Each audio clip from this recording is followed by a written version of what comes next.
Hello and welcome back to the Defined Engagement BookCast. I'm Doug Fine.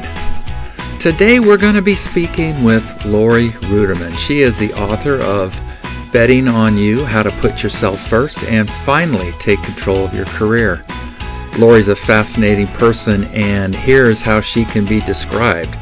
She is a speaker, an author, of course, a podcaster, and a badass.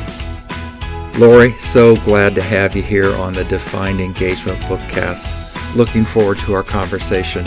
And thank you all for joining us today. Hello, everybody. Welcome to the Defined Engagement BookCast. This is a bookcast with fascinating and accomplished authors, artists, and things like that.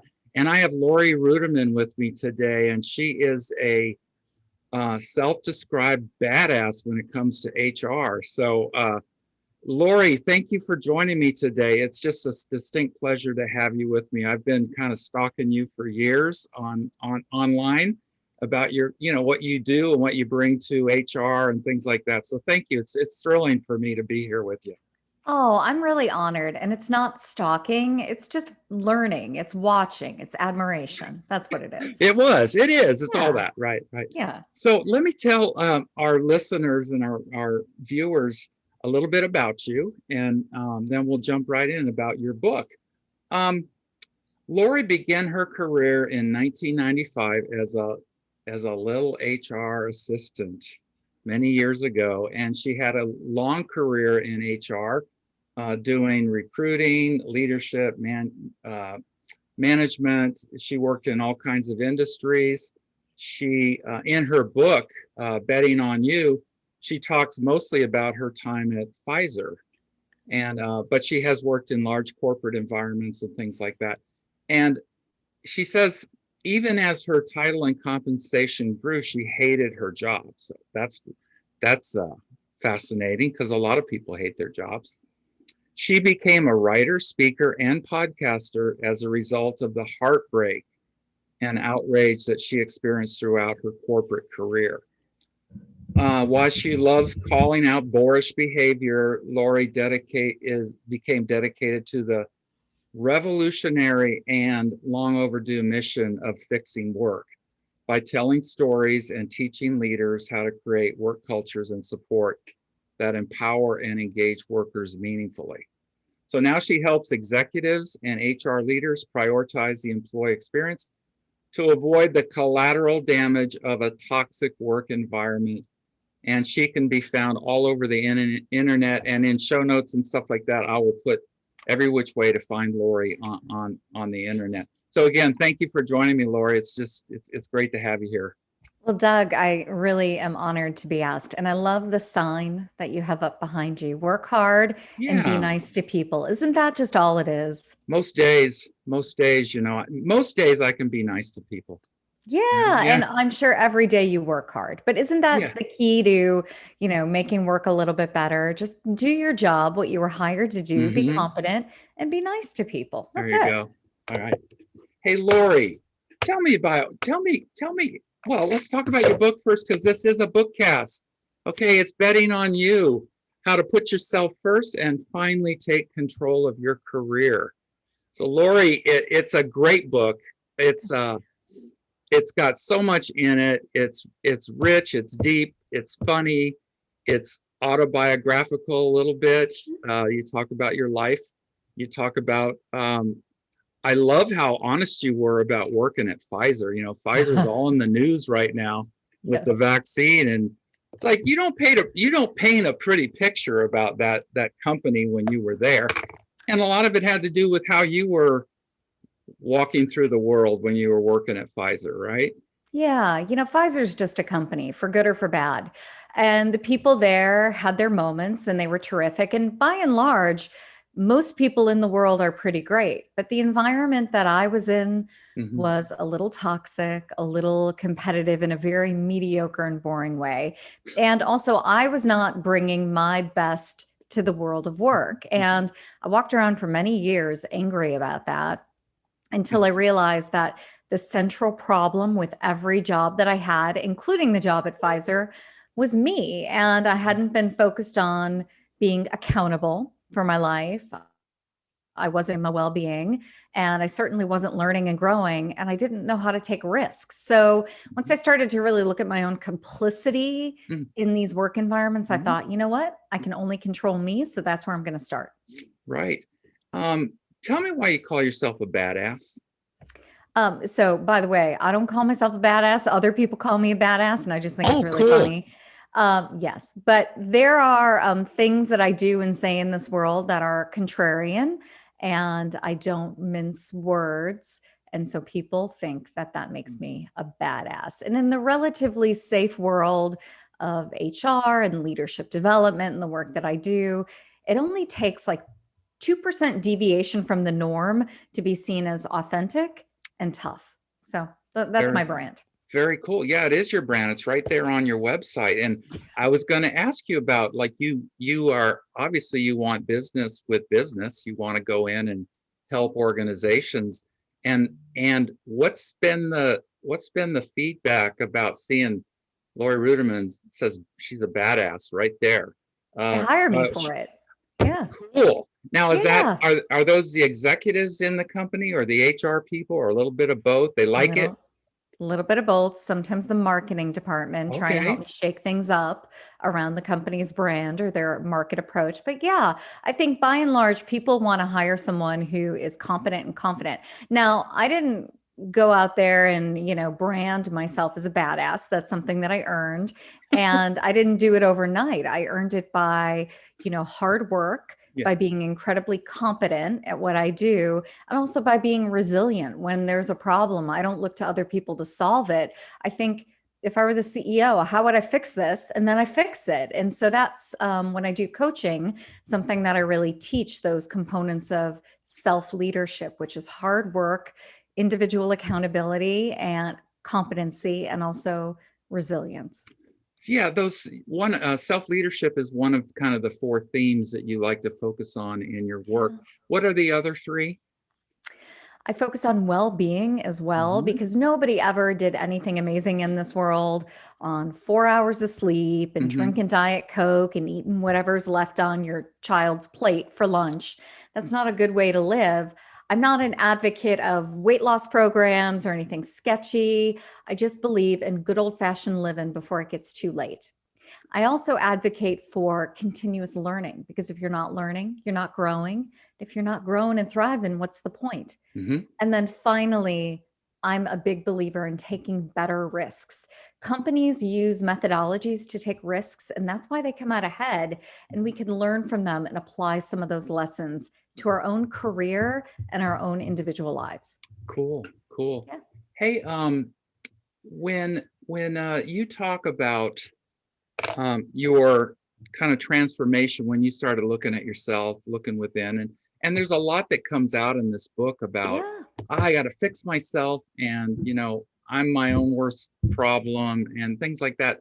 You did you get some help there to get you through um, that patch of sort of like, I got to look at myself, and I got to take inventory, and I do want to make a difference. I do want to change myself. What kind of help did you get? Yeah.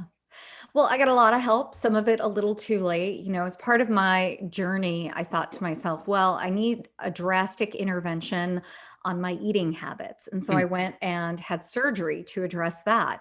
And did I need it? Probably not. Did Hmm. I benefit from it? Absolutely. It changed my life in a very good way.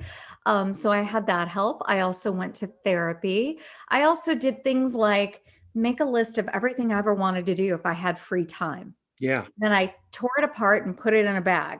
And I started picking these things out. And one of them was like, clean out the garage, clean out the basement. And I thought, if I'm going to invest in my well being, and these are the things I want to do, I need to make time in my life to tackle these projects. And so I did that by peeling back at work, not by doing less of a good job at work, but just saying, you know what?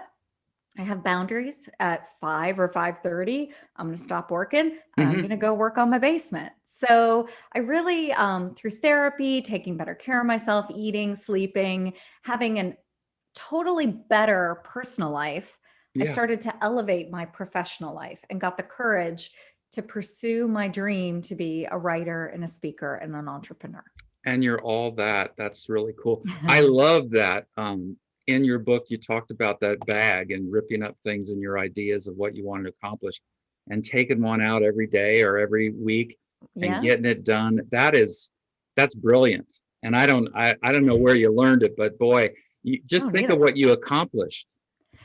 Well, if Just anything, I gone had a from cleaned out basement. cool, right? Yeah. Yeah. And the attic or whatever. It's very cool. And then did you have some professional things in that bag? I did. I took a creative writing course, but I Hmm. had been writing for a long time. So I did that. And, I went and got a library card. I mean, I had other things that it like uplifted my professional life, but my main thesis is that you invest in the personal to elevate the professional. Yeah. So it's Hmm. all one and the same. So if Hmm. you're a better member of your community, you're Hmm. volunteering, you're taking a class, you learn how to be a learner. You learn Mm. how to interact in the world. You learn different flavors of leadership. Mhm. And you just by default take that stuff to work and it starts to show up. Cool, cool. Hey, you said in your book that I think when you were at Pfizer, you talked about kind of being unhappy and um, oh, here it is. It says, I admire you because you're constantly working on your own self-awareness. So this is some self-awareness right from your book. Yeah. When I was at my best, this is awesome. When I was at my best, I was indifferent and uncaring. Yeah. So it's hilarious. At my worst, I was an obnoxious asshole. Yeah, I was. So I want to know, are you're a recovering asshole, and how do you recover from being an asshole? Oh, I wouldn't say I'm recovered. I'm still terrible. But my mentor and dear friend, Professor Bob Sutton at Oh Stanford, yeah, wrote a book called The No Asshole Rule. sure. And I think it's important that we don't tolerate assholes in our lives and we don't act like them. So Mhm. I am always trying to work on being more gracious, being of service to people. This book is terrific. And I hope it gets, and it is getting out there and it's being, like read by a lot of people and I'm getting Yes, great feedback. But although there are elements of me, it's not for me or about me. It's right. really for others. And I think there's this asshole element in our society right now where people are very revealing. They write these memoirs and it's all about them. And what I hope people realize is that nothing good in this world happens when you do things alone, that no woman or no man is an island and we all have to work together. There's a line from a TV show called Fleabag, people, we're all we've got. And so toning it down on the narcissism is just Hmm. good advice for everybody. And that's that's been my goal because even when I wasn't optimized at my best, I was still always thinking about myself. Hmm. And that's a Hmm. terrible way to live. Uh-huh. Uh-huh.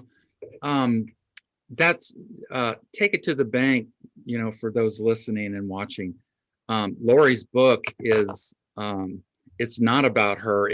You just it oozes with helping people. I hope so. Like, well, yeah, it's like Yeah. I'm here and I you even said somewhere in the book something like, I'm here for you. Uh, and I assume that people have taken you up on that. They've read this I book know. and they found that little piece and they somehow emailed you and found out and you helped them in one way or another. Just because that's your MO here. This is a book about it's a book about helping others.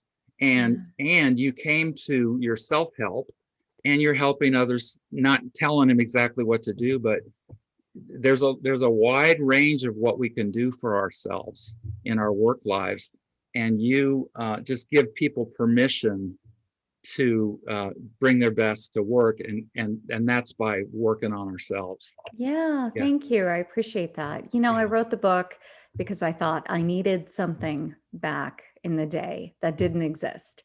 cool. And yeah, and before I wrote the book, I read like 30, I'm not kidding you, more than that, 30 self-help books. Uh-huh. And I realized that there had been no real innovation since Napoleon Hill wrote this book called Think and Grow Rich. Right. It was all about if you want it and you think it hard enough, it can happen. And thinking without action, hoping without a plan, dreaming without taking accountability for your dreams just leads you to the same sad place where you're buying book after book and you don't make any changes. So, Mhm. with that perspective in mind, that's how and why I wrote this book.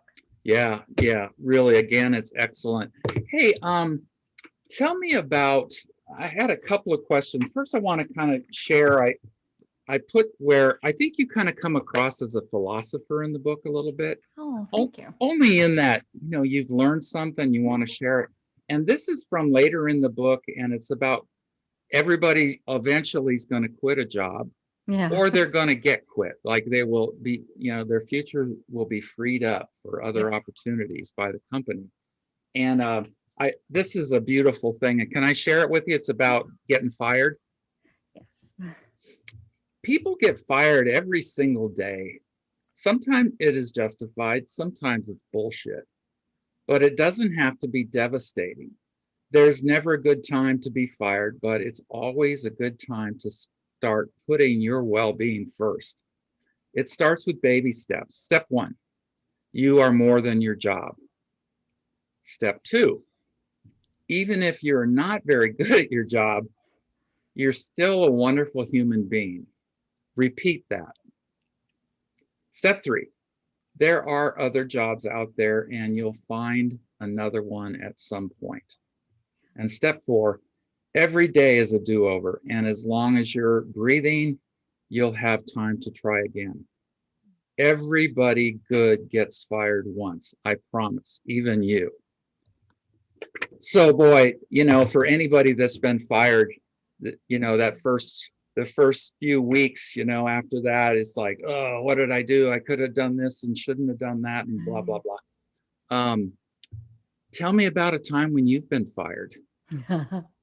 Well, I mean, there's a story in the book that I tell that was the first time I got fired, and really, technically, kind of the only time I've been fired in a significant way. Remind me.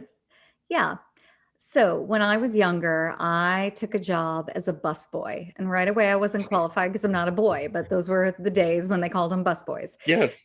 So I walked into this restaurant having never had any restaurant experience, and the owner ran me through the paces that night. And at the end of the night, he said, I want you to collect all the ketchup bottles and take them in back. And I thought, all right, I'm going to optimize this process. So I took all 37 ketchup bottles, put them on a tray, and tried to lift the tray, being, 15 or 16 years old and weighing, 85 or 90 pounds. So I pick up this tray and the ketchup bottles went forward and then they went this way and they went all over the place, glass shards everywhere, ketchup everywhere. And the owner fired me on the spot. He said that was the stupidest thing I've ever seen anybody do. Get the hell out of there. And so I cleaned myself up and I left, and out runs one of the waiters who said, kid, that was the funniest thing I've ever seen anybody do. And by the way, here's your share of the tips for the night. And it was $200. So you get fired for all kinds of reasons. That has nothing to do with my competence or my ability. It was just a dumb judgment call, but I still walked away with $200 that night. And I just feel like everybody gets fired at one point in their lives. What do you learn from it? And I learned I should not work in the restaurant industry. There you go. Have again. There you go. I got fired once, and it was, I'd love to tell you sometime off camera what it was about, what happened, but it wasn't fun. And there was an HR professional meeting the very next day after I got fired. And I knew people from my job were going to be there, other HR people. And I just had to get up, suit up and go to that thing the very next day, because I wasn't I had to get out there, I had to start again. Yeah. And actually send a message that, this isn't going to devastate me. It sucked, but it wasn't going to devastate me. It does suck. And the advice in the chapter from my good friend, Jennifer McClure, is really what frames the chapter. And it's that everybody good gets fired once. If you feel shame about being fired, you should know you're in really good company. If you do work of any credibility, Mhm. you're going to irritate somebody, you're going to make them mad, you're going to make a misjudgment in Yeah. pursuit of that passionate thing you're going after. And yes, you should feel your feelings, but you shouldn't revel in them.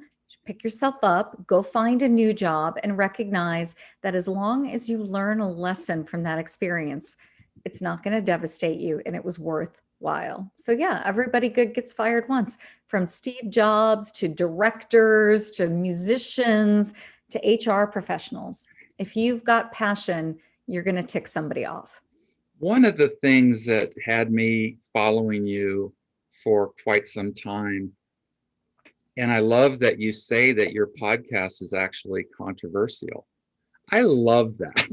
Like right out there, I have a controversial podcast, Well, which like that's so cool. It is thank just you. cool because that's going to make them curious. Like, what's controversial about it?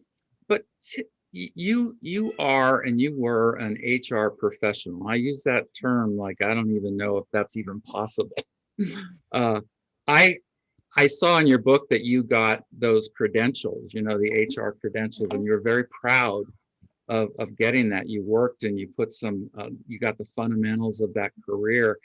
And I'm the complete opposite. It's like I want to like I want a badge. I have a badge a badge that says I never got those credentials. I never want them. Oh, you know, sure.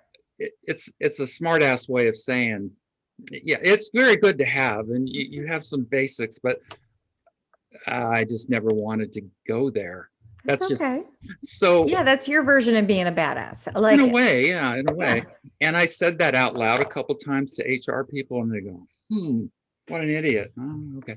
Well, So tell me about your thoughts about modern HR. And I just saw you interviewed a guy that's talk about redefining HR, mhm, and I want to get a hold of him and see if he'll talk to me too. But tell yeah.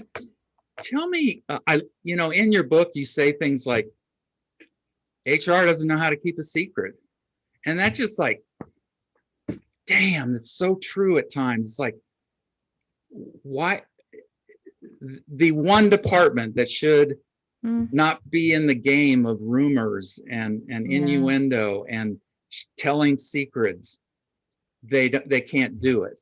Hmm. That's a stinging indictment about a Yeah. quote unquote profession. So I get pissed off when I hear that there are so many people that have HR stories. There ought to be a book, because Yes. and how can we respond? How can that might be a book, Laurie? It's like, tell me your worst stories about HR, and then what HR needs to do to Mm-hmm. become a partner in the workplace instead of an ally for the execs or an ally for bad practice, scared, afraid of the lawyers and all that stuff. I'm so beyond that. But so tell me about HR. What's your sense? Before you answer, I just want to Sure. say, when I was introduced to you, you had a podcast and maybe even a blog that said team building is for suckers. Yeah, it's a I long time ago. love that. I've been Yeah. an OD, L&D guy, leadership development guy for many years, and I technically believe in team building, but that is so funny. Some of it is just ridiculous. Yeah. So tell me,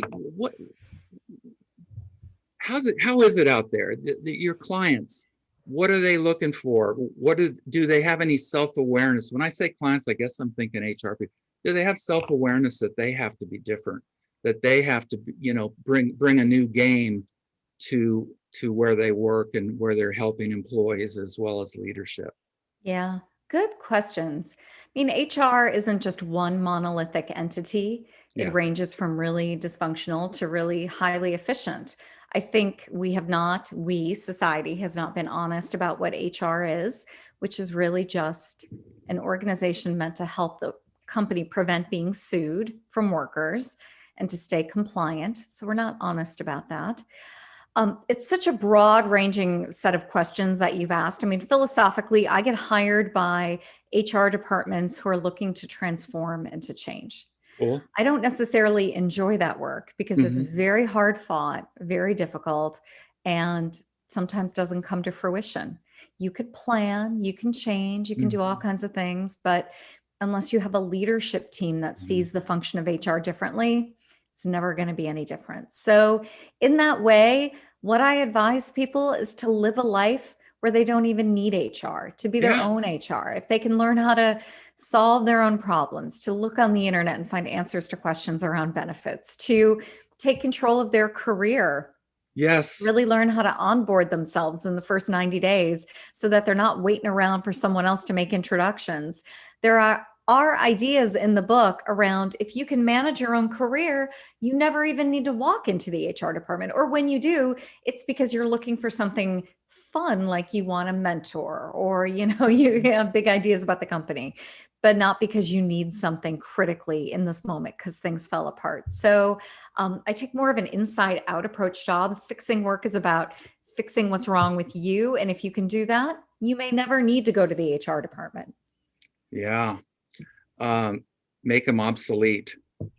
Or just force them to change to be the, I'm sorry, it's early and I'm tripping over my words, to either be the advocates that they say they are, or to Hmm. really just do the compliance work that they need to do. But to stop creating this weird hierarchical learned helplessness kind of behavior where you go to mom and dad to solve your problems. If you're going to HR to solve a problem, it's kind of like when you are in the legal system, there are no winners in the legal system. You're Right. already screwed when you're going to court. Yes. School marm effect, HR police, that's a whole other thing that I've Yeah, always yeah. tried to rail Right. against. It's like, we got to be more than just, oh, the rules, and policy. We got to be more, but it's never one of my questions for you, Laurie. Have you ever been on a high performing team? Because I haven't.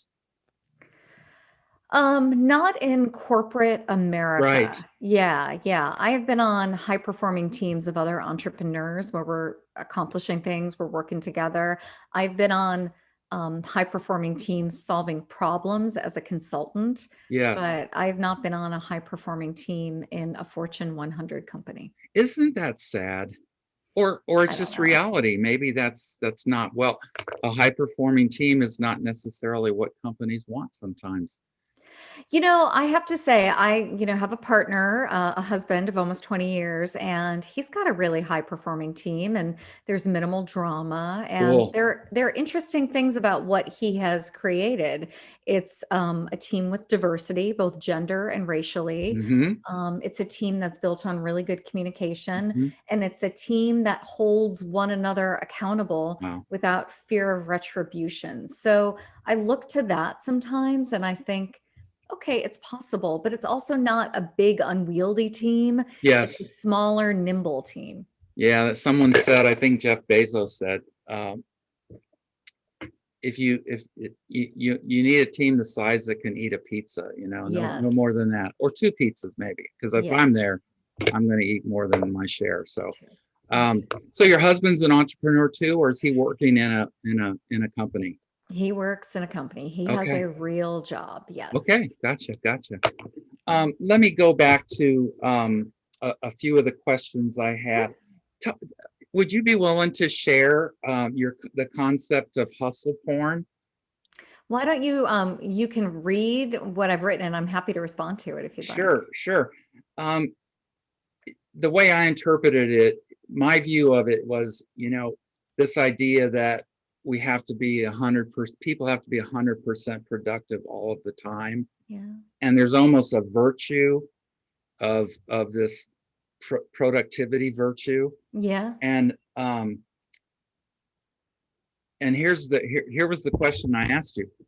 Do you make your bed every day? Because that's Yeah. the big thing now. If you're productive, you start your day by making your bed. And, that's the rule now, by some guy that wrote a whole book. I don't know how you get a book out of making your bed every day, but that's sort of the idea. Hustle porn. It's like, it's work all the time. You can't have a conversation without like, how do I get my business card into this person's hand? It's just like Yeah. nonsense. It's the other thing about, I know people on LinkedIn and I know people on Facebook stuff. it's like they have to say something to the world every day. Yeah. It's like they have an opinion every day about something, and it's like, God, Thank you for that's got to be a hard way to live, or what you think of yourself, that you got to say something to the world every day. It's like, I don't know. Well, thank you for sharing your interpretation of that. It's always interesting to hear how people interpret it and read it. And I think you nailed it. I mean, there's this culture of always being on and productive. And there are a lot of reasons why that doesn't work. And also, one person's hustle to get to their dreams is another person's exhausted mode of living. And Yeah. so, Yes. this hustle lifestyle that we live is ridiculous. But I will tell you, I do make my bed every day because I have animals and I don't want them sleeping on my sheets. But I think there is a way to live and live with integrity and to make sure that you're not wasting time. But there's also something really beautiful about wasting some time, about Hmm. taking a walk in the woods or sitting back and watching your favorite TV show. You don't always have to be in pursuit of excellence and doing your job, because I fundamentally believe that your work is not your worth. It's Hmm. the other things in life that make you such a great and productive human being. Laura, that's so cool. And you say it kind of in different ways over and over in your books. I want I to do. Yeah. let people know that this is who you are, and you've done it. Did you get burned out attempting to be that, or did you always tried to have some distance when and boundaries when you were working, or did something come up where you just went, I've given so much, and look, I have so little to show for it.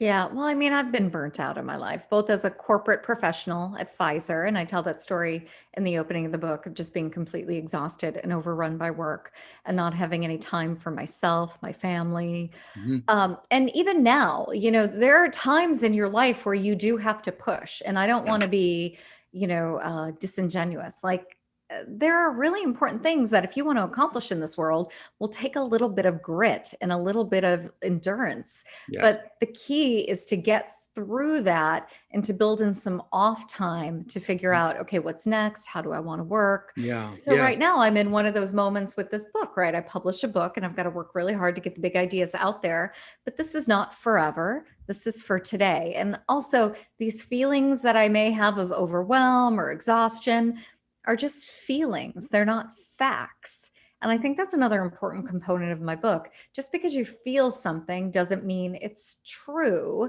And you should really get curious about those feelings and ask, is this right? Is this accurate? Is my language limited around what I'm going through?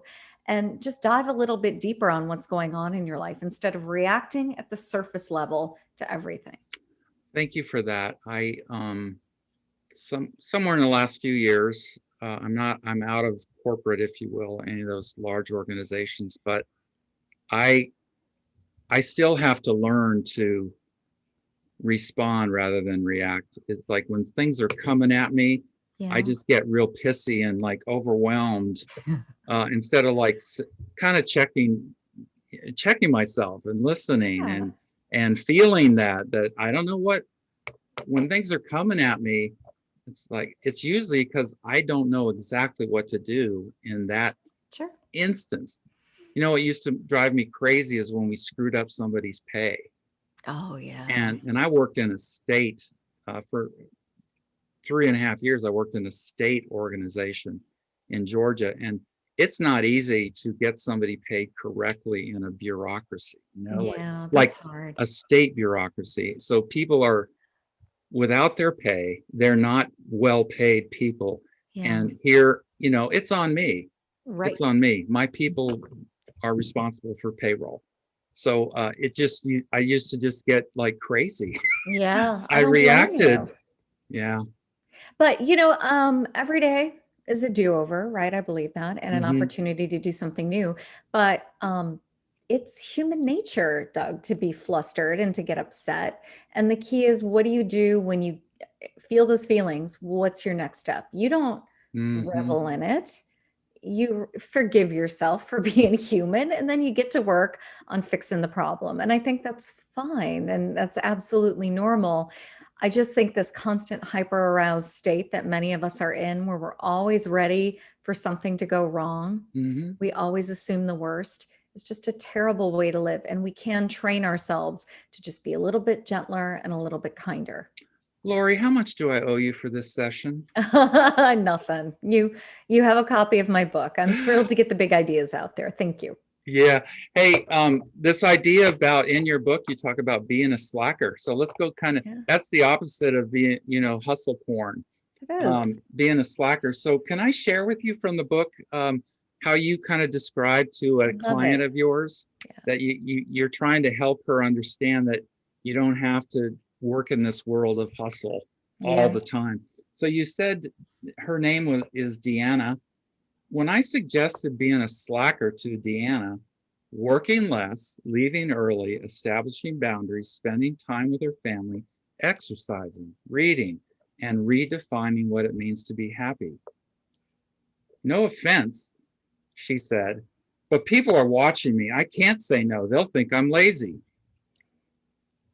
You again. She needed to learn the skills of professional detachment, staying committed to your job, doing great work, but redefining the role so it isn't your sole identity. Pretend your company is a client instead of a family. If you didn't have so much skin in the game, how would you do things differently? That's really cool. Do do you think corporate America, um, and again, it's a broad thing, so I know we can't generalize, but does it appreciate people that are defining boundaries for themselves at work these days, or it depends on the leader that understands about balance and understands you have a life and all that? It must be all over the map. Or what's your sense? Well, two things. Number one, every high performer I've ever met, someone who's Hmm. killing it at work Hmm. and happy.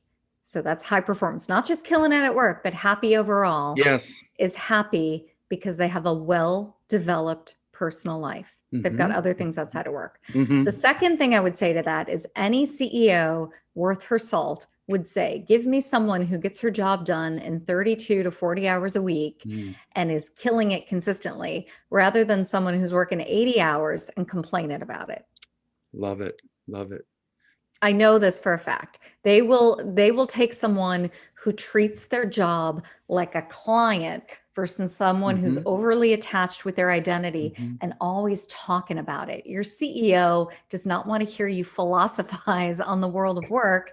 If they see you at all, they want you to know that it's okay to do your job and do it well and then go home to your family. Yeah. Never too busy to talk about how busy you are. That kind of thing. That's Yeah. Yeah. um we're gonna have to kind of wrap up because I know you have a hard stop. But I want to ask you um, about the keynotes that you do. What are Sure. some of the topics and how do they go? They must love you. But what are some of the hard hitting things that you will say in a keynote that you got people going, oh hell yeah?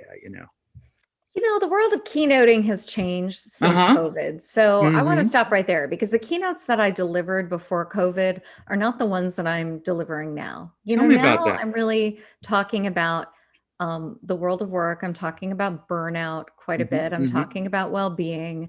But what I'm mostly telling people that companies absolutely love is to stop dreaming about quitting your job. Because here's the deal, Mm-hmm. people go through their life looking for that next role, looking for that next promotion, looking for that next job. And they get to the new thing and they're disappointed. And they're like, is that all there is? And it's like, yeah, that's all there is because that's all you are. That's all you bring to the job. And so instead of coming to that job with hyperinflated expectations and being unhappy, lower your expectations, treat your job like a client, and in your free time, work on you. And when I give these messages to these corporate meetings that I have, these, private events, they're over the moon. They're thrilled because they're looking to get off that treadmill. They're looking to get Mm-hmm. off that thing where they're constantly looking for that next job. They want to be told, take a minute, take your PTO, use the benefits your company gives you, Mm-hmm. and start to work on you. That's what your OE department is all about, your L&D department is all about. That's what your HR professional dreams about. You walking into their office and saying, I need some help. I want some professional distance. I'd like to take a class. They would Yeah. love to help you with that. So those are the messages that I'm saying in an age of COVID. Cool. Yeah, that kind of goes to your concept of the arrival fallacy. Yeah. And that, can you explain that a little bit? Yeah, the arrival fallacy is something that's been out there for a long time. Let me take a step back. Most of us have what we call happenstance careers. We Mm-hmm. fall into the career. Mm-hmm. But even if we don't, we get into this cycle where we have a job and, maybe for like 6 months, it's okay. And maybe not, but then we start to get disappointed in it. And then we start this new cycle of looking for work. Then we take another job and eventually that job lets us down. So the Mm. arrival fallacy, which has been written about by many academics and researchers, is this notion that you get what you think is that next rung in your career ladder, and you've put all your attention on that, and you get there and you are fundamentally disappointed. You are disappointed in the moment of arrival. It's Mm-hmm. never going to be enough because you're not enough. So Mm. that's the arrival fallacy. Nice, nice. Um, let's see, a couple more things. Sure. Why North Carolina? Good question. I love North Carolina. I've lived all over. I've lived many different places, but my husband got a job down here about 13 years ago, Mm-hmm. and it coincided with me leaving Pfizer. Mm-hmm. And I thought, well, we'll give it a shot and we'll be here a couple of years like we are everywhere else. And it's been 13 years. And so Wow. we really enjoy it down Yeah. here. I lived in South Carolina for a while, just next door, Yep. on the border of Augusta and Aiken, Yeah. South Carolina. Loved South Carolina. I loved living there. There's something about it. Um, I think we can wrap it up and okay, last things. You see how I jump all over the place? You're doing a great job. What are you And I talking about? took my medicine this morning, so I mean, I'm still You're jumping doing all over. great. Tell me about a book or two that like is thrilling you these days, and then I want to hear about a movie or a TV show that you're loving these days, and then we might wrap it up. Well, I love that you're asking me about a book because my girlfriend Sarah just sent me this book. It's been on my list for a while, Talking to Strangers by Malcolm Gladwell. Mm-hmm. And it's all about really just good conversations with people. And I'm so excited to give it's been on my list forever. So Mm-hmm. this is my next big read. And I think it's just going to be super fun. So I'm excited about that. You ever listen to his podcast? I have. I Yeah. haven't listened to it lately. I don't know if it's still on, but it's really good. Yeah, it is. He's a good guy. A book or a movie? Well, I really like a TV show called WandaVision on Disney Plus. Really Yeah. enjoying that. And I'm not even, it's part of the Marvel Avenger world. And Yes. I don't know anything about this, but I enjoy it immensely. Right. I'm Right. learning a We lot. watched a couple episodes, and then my wife kind of got, I don't get it. I don't get it. So we actually had it on. I said, "You want to watch WandaVision episode 3?" And she's going, no, not right now. Well, it's worth it to go explore on the internet and read some of the backstories. Like all learning for me is worthwhile. Yes, of So I spent course. a little bit of time reading about this world and I thought, okay, I'll stick with it, so I'm enjoying that. Before we close, I want to ask you to like kind of read your title again and the subtitle and all that so people know what it is and how they can go out and get it and all that good stuff. Thank you. The book is called Betting on You, How to Put Yourself First and Finally Take Control of Your Career. It's sold wherever books are sold, retail stores, ebook, audiobook, all the good stuff. So I hope you really enjoy it. And if you have feedback on the book, my email address is in the book. So I would love to hear from you. Cool. And finally, is there anything you wish I would have asked you that you kind of walking away going, man, I want to get this out. I want to share this with the world. I don't, but Doug, I want to know what's next on your list to read. Oh, You don't, well, I didn't mean to put you on the spot. no, that's okay. Cause I'm reading Hamilton now. So it's got to get, it's a long tread. So It's good though. that's taking some Yeah. time. I love a guy named Richard Rohr. He's a spiritual writer in the Nice. Catholic tradition. Yeah. Those are the ones. I mean, there's a book called Falling Upwards by Richard Rohr. It's really a good book for men about the second half of their lives. So Nice. that's cool. I really like him. Oprah That's actually great. interviewed him too. Oh, So very nice. yeah, Well, yeah. I'll have to look them up. Laurie Ruettimann, it's just been delightful to have you with me here today. I wish you continued success. I will still follow you around and see your posts on Twitter. I want to just see you just continue to rock it and do great things for our profession and for the world at large. Thank you. And for the pets that you love and adopt and foster. See, that's another beautiful thing about you. Your animals are just like, they mean a lot to you. We have 2 beagles and 4 cats in our house. So. That's great. Good for you. You're doing your part to take care of the animal population. Oh yeah, we love Thank you them. for that. They're and our thanks for babies. having me today. Thank you for being here. Take care. All the best. You too. Bye-bye. Bye. Thank you for joining me again today on the Defined Engagement BookCast. Next time we're going to be with Teresa O'Kane, actually a childhood acquaintance of mine, growing up together in school in San Jose, California. She wrote Safari Gemma, a journey of love and adventure from Casablanca to Cape Town. It's going to be delightful to speak to Teresa, and I know you're going to learn a lot from her overland trips in the continent of Africa. If you'd like to see more bookcasts, hear more bookcasts of mine, you can go there to Anchor FM, and you can find me on my website at dougjfine.com. Thank you again for joining me and Laurie Ruettimann on the Defined Engagement BookCast. See you next time when we speak to Teresa O'Kane. Bye-bye for now.